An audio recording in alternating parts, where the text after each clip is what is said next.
Alright, so today we're looking at a Ridgid R2601 orbital sander that I've had for quite some time, and I use it quite a bit, and it has come up with a little problem. So I'm going to show you the problem and then kind of go through how I figured out what the problem was. So when you turn it on, you see it doesn't hardly want to spin anymore. So got to looking at it and I'm like, well, before I replace it, let me take it apart and see if I can figure out what the issue is. So first thing you're going to have to do is we have to take this bottom piece off. Bottom piece is a what is this, a T20. So we'll take this thing off first. Now I've already had this thing apart so I can figure out what the problem was, but I wanted you to see kind of the process of taking it apart again. So these these may be a little tight when you try to pop them off. I believe they probably put some Loctite on there or something, which we're going to go back with.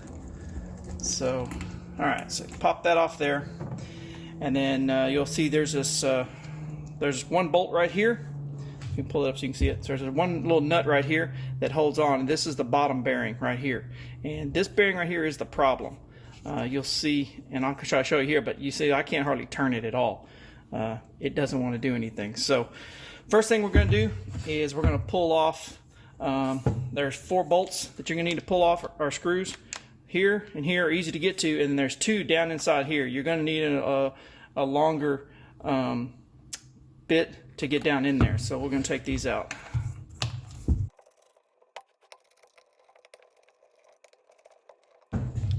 Alright, so now once you get those off, you should be able to break open, well, right, of course I take them all the way off.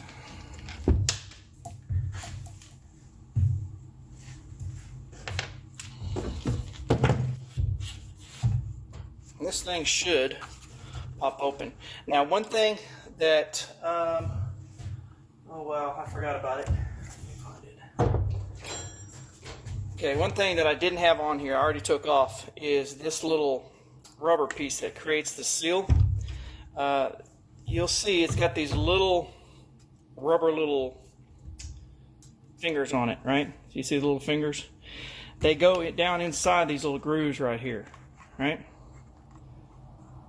So it's kind of hard to see, but they go inside those grooves. And so what you have to do is just take your screwdriver and kind of push it down in there on this side and just kind of pry it out. So you'll have to pry this thing off. I ripped a couple of mine off, or one of them off. I think it'll probably be alright, but yeah, so I forgot about that. So once you get it apart, it should come in a couple pieces here. And so you should have this left over. So now we're going to want to pull this off. Luckily, you've got this piece here that you can hang on to and grip it. Again, it's probably Loctited, so you're going to want to hold on to it and have to kind of rip on it a little bit. Now, you pop this thing right off right here, all right? And so this little baby here is the problem. Now, it's kind of press fit down in here. So what we're going to do is we're going to take it over to the vise and have the vise just on the outside here, and then take a little punch, and we're going to punch this out.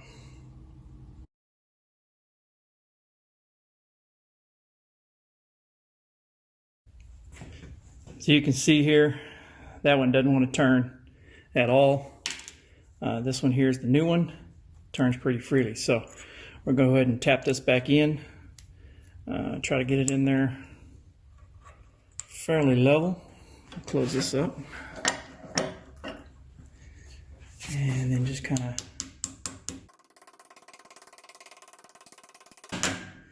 and you want to go down until you hear it bury. You'll see it's all the way down here.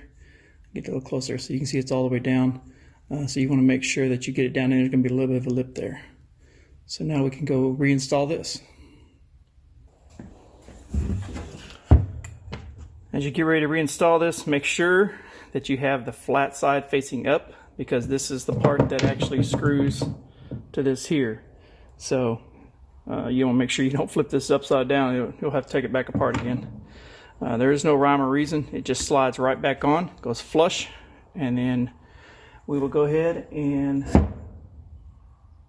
put this back on. I do have, so I am going to go ahead and use some thread locker blue on here, just a little bit, just to make sure it doesn't come loose when I'm working on it.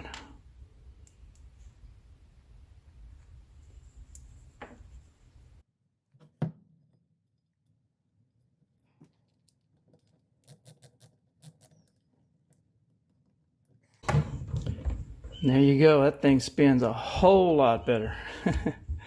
So now we can go ahead and start trying to put this thing back together. So just reverse the process.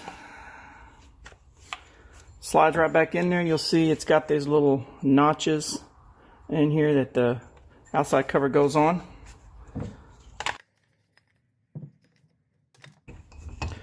I'm going to go ahead and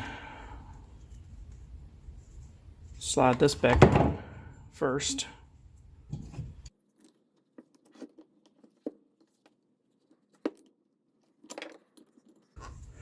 A little more challenging because it really wants you to slide all of them in at the same time.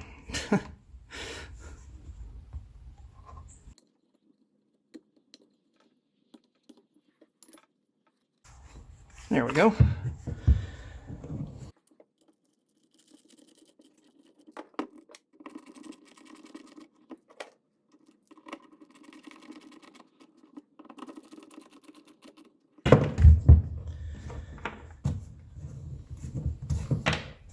And then we'll go ahead and reinstall this.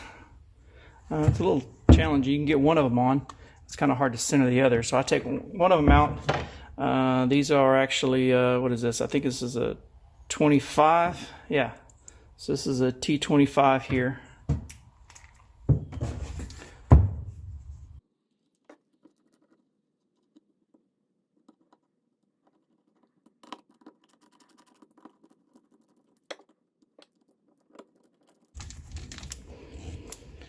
And then tighten those up pretty good.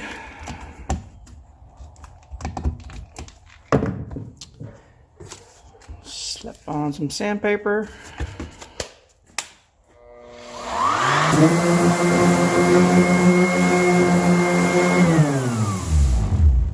And there you have it. So if you've got one of these Ridgid R2601s and this thing stops running down here, you can just replace that bearing on there. I found it on, let's see, how the Jungle website for like a little over $6. So pretty easy way to repair your unit, and it only takes you, what, 5 minutes if that. So hope you enjoy it. And